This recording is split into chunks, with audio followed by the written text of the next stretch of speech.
मुहर्रम के महीने में बनने वाली तबर्रुक डोली रोटी की रेसिपी। आज हम बगैर ओवन के खस्ता और मज़ेदार डोली रोटी बनाएंगे और इसकी ख़ास बात ये भी है कि इसे आप बनाकर काफ़ी अरसे के लिए स्टोर भी कर सकते हैं। मीठे के शौकीन लोग तो इस रेसिपी को ज़रूर बनाकर रखें और ये डोली रोटी नाश्ते में चाय के साथ तो बहुत ही मज़ेदार लगते हैं। एक बार तो इस रेसिपी को ज़रूर ट्राई करें और इन्जॉय करें। तो चलें जी, रेसिपी को बनाना शुरू करते हैं। तो सबसे पहले हमने इसके लिए खमीर वाला पानी तैयार करना है। इसके लिए हमने एक देगची में 1 गिलास पानी डाला है और इसमें 7 से 8 दालचीनी के पीस शामिल किए हैं। 2 चम्मच हम इसमें सौंफ और 2 ही चम्मच हम इसमें ज़ीरा शामिल करेंगे। 4 से 5 टुकड़े सूंड के 1 बड़ी इलायची और कुछ लौंग शामिल कर देंगे। 4 बड़े चम्मच चने की दाल धोकर हम इसके अंदर डालेंगे। 3 चम्मच हम इसके अंदर खसखस, ये भी हमने इसके अंदर अच्छी तरह से ही धोकर डालनी है। अच्छी तरह से इसकी मिट्टी को साफ़ कर लेना है और फिर हम इसे मोटे से रुमाल से कवर करेंगे और पूरी रात के लिए खमीर होने के लिए रख देंगे। अगर आपको ज़्यादा जल्दी है तो आप एक बॉयल देकर इसका खमीरा भी उठा सकते हैं। ये देखें, पूरी रात रखने के बाद ये अच्छे से खमीर हो चुका है और अब हम इसे साइड पे रख लेते हैं। चलें नेक्स्ट स्टेप की तरफ चलते हैं। तो नेक्स्ट मैंने यहाँ पर 4 किलो मैदा लिया है और इसे हम पहले अच्छी तरह से छान लेंगे। सारे आटे को छान लेने के बाद हम इसमें 1 चम्मच छोटी इलायची पाउडर शामिल करेंगे और 1 ही चम्मच हम इसके अंदर मीठा सोडा डालेंगे। 5 से 6 साबित छोटी इलायचियाँ भी शामिल कर देंगे।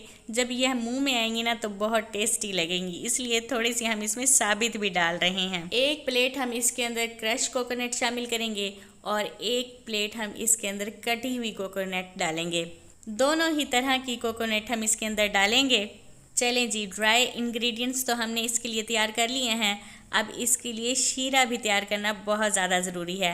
तो इसके लिए हमने 1 गिलास दूध लिया है और इसमें हम 2.5 किलो चीनी डालेंगे। यानी कि मैदा हमने 4 किलो इस्तेमाल किया है तो चीनी हम इसके अंदर 2.5 किलो इस्तेमाल करेंगे। इसे अच्छी तरह से पकाएंगे जब तक कि चीनी मेल्ट ना हो जाए।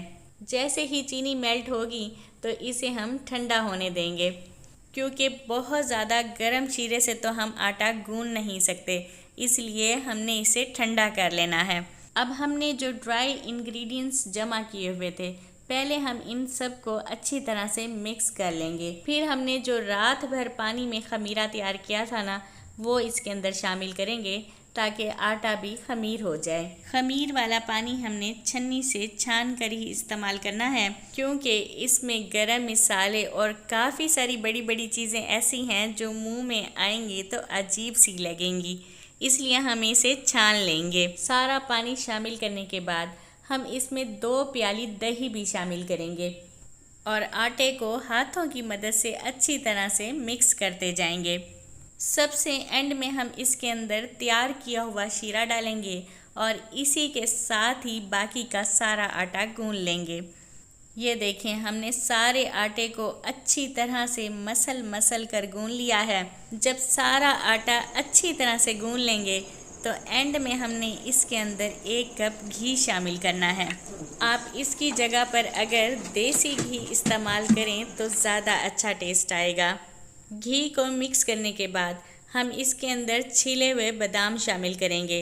बादाम और कोई भी नट्स आप जितने ज़्यादा डालेंगे ना, ये डोली रोटी उतनी ज़्यादा मज़े की बनेगी।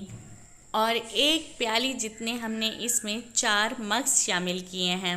आटे को अच्छी तरह से गूंद लेने के बाद आटे के ऊपर थोड़ा सा और ऑयल लगाकर इसे अच्छी तरह से कवर कर लेंगे, यानी कि हमने इसे घी से ही कवर कर लेना है। फिर हमने इसके ऊपर लेमिनेशन कवर करके तकरीबन 2 घंटे के लिए रेस्ट देना है।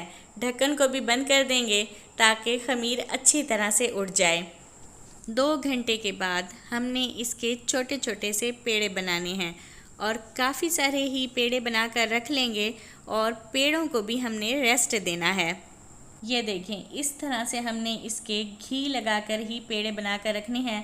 इसमें हमने खुश्क आटे का इस्तेमाल नहीं करना और फिर हमने हाथ से ही रोटी को बड़ा करके साइड पे रखते जाएंगे और इन छोटी रोटियों को भी हम थोड़ा सा रेस्ट देंगे। सारी रोटियों को पहले हमने तैयार करके रख लेना है और फिर हम इसे एक एक करके फ्राई करते जाएंगे। फ्राई करने का भी इसका तरीका कुछ डिफरेंट है।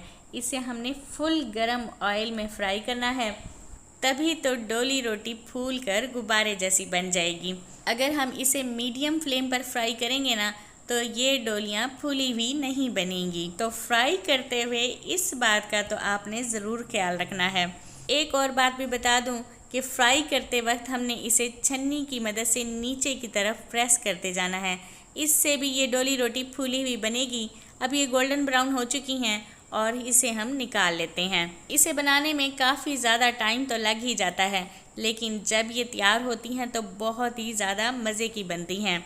ये देखें, हमने सारी डोलियों को तैयार कर लिया है और अब मैं आपको इसे तोड़ कर भी दिखाती हूँ कि ये कितनी ज़्यादा सॉफ्ट तैयार हुई हैं।